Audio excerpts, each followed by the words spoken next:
Hi, welcome in. How are you doing today? Is everything going well at school? Was it a safe drive here? Yeah, school's great. I'm really enjoying my math class. Awesome. So for today's session, I wanted to introduce a few things. I know we've kind of began talking about all of our ways that we can work on stuttering, but I want to talk about the difference between fluency shaping and fluency modification.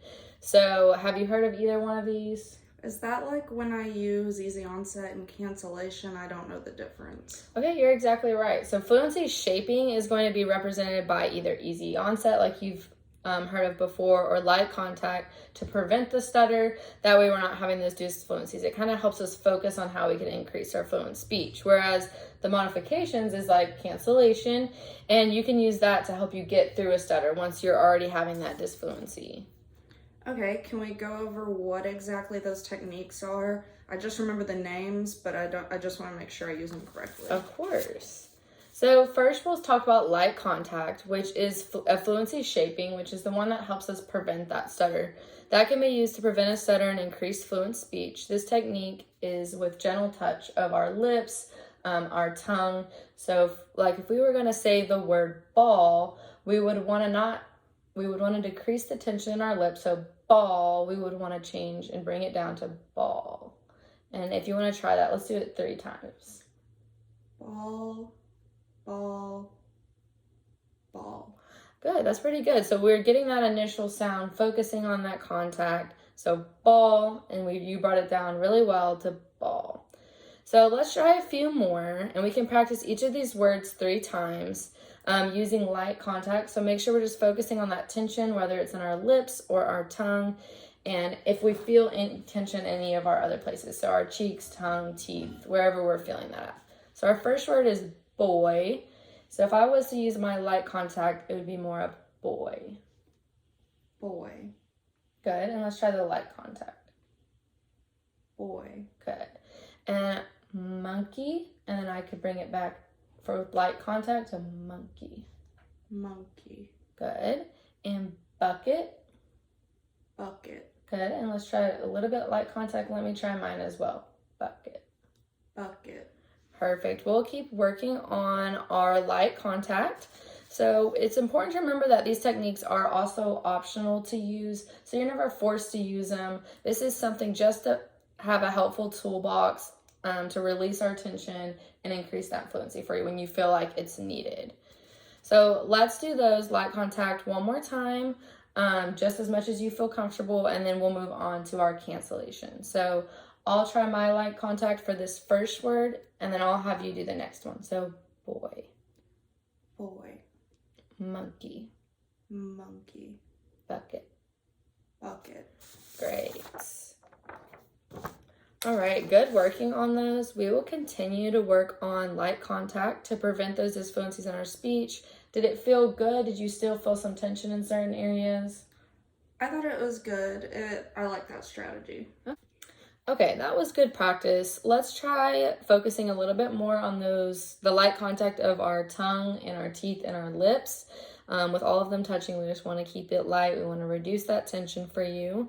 It's important to remember that during this task, I want you to know that these techniques are optional to use. You're not forced. They're just a helpful tool to have in your toolbox to release that tension when you are having those moments. So I will give you a few words. I'll imitate it first, what we normally would say, and then we'll try it with that light contact. So if we were to do duck, we might want to bring it back to the light contact and do duck. Duck. Okay, I still felt a little bit of tension. Did you feel that? Okay, let's try it one more time and try to get that tension a little bit. Duck. That was better. So let's try tall. Tall. Good. I like how you also used that cancellation of it. You took that moment and you used it to bring that light contact into play. So tall, tall, tall. Tall. Good. Let's try duck. Duck, duck. Duck, duck, duck. Great. And so the next one will be pickle. So with that P, we have that tension in the lips. So pickle. We want to just bring that to a light contact of our lips. So pickle. Pickle. Good. And let's try that one just 3 times for me. Pickle, pickle, Pickle. Those last two were great. Felt a little bit and heard a little bit of tension on that first one. Did you feel that? Good. Okay. And our last one will be very. So when our teeth are touching our lip, we want to reduce that tension. So very. Very. Good. One more time. Very. Better. All right, good working with the eye contact to prevent those disfluencies in your speech. How did it feel? Did you feel any tension as you went through? It was good. I was able to feel less tension when I talk, so I like that strategy. Okay, awesome. So let's go to our next one, which is our modification strategy. So if we're in that moment of disfluency or that stutter, we can use this strategy. So we're going to review cancellation, which is to help you get through that disfluent moment. So the modification.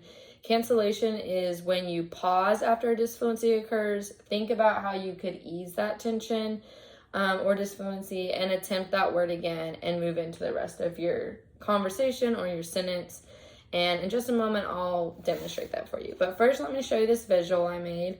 So if you're starting your sentence and then we have that stutter, we can stop and we can think and then we can move into the rest.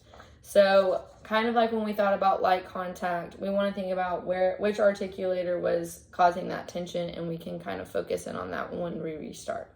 So for example, if I was using my visual, I could say, I can stop and think, can't go to dinner, and finish my sentence. Stop and think, my mom said I can go. Yesterday I went I can stop and think after that disfluency to my friend's house and finish it off.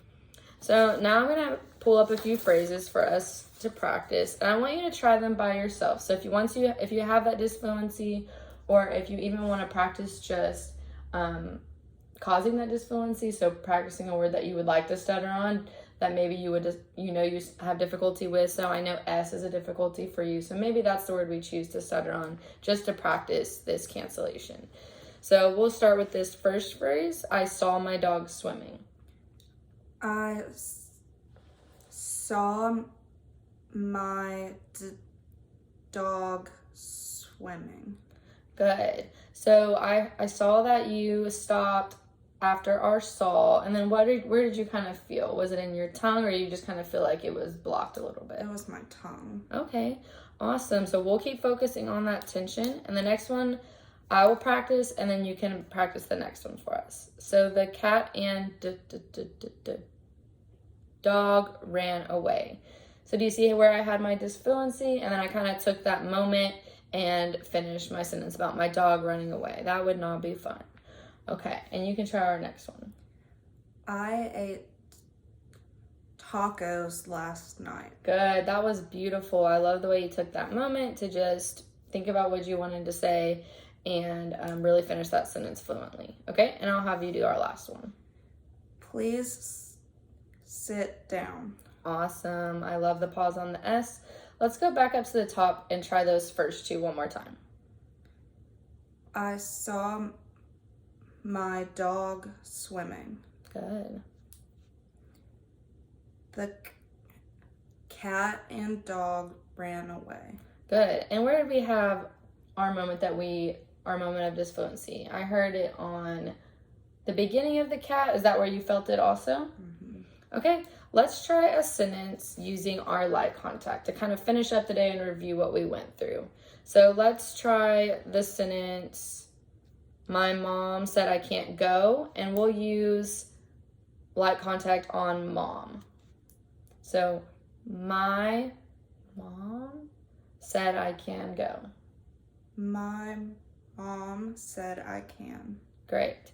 So with that, maybe we know that the word mom is where we have that disfluency. So I know for me, sometimes that's a word that I can have a little bit of disfluency on. So we can go to that word mom, know that it's coming, and prevent it.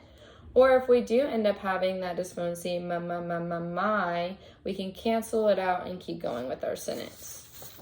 So it was great working with you today. Is there anything you want to share with me? What was easy? What was difficult for you during both of these strategies? And the modifications, or did anything help you feel smoother getting out our speech?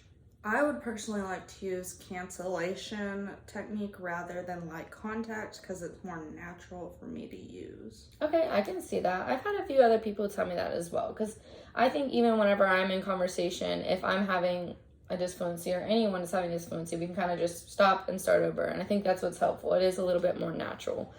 Okay, so that's good self-awareness. We will introduce and review a couple more techniques next session. I would love for you to have these methods and use them during the next few weeks, just whenever you can work on. If you want to work with mom on them or a friend, I will send you home with these papers and you can practice them over the week. Bye.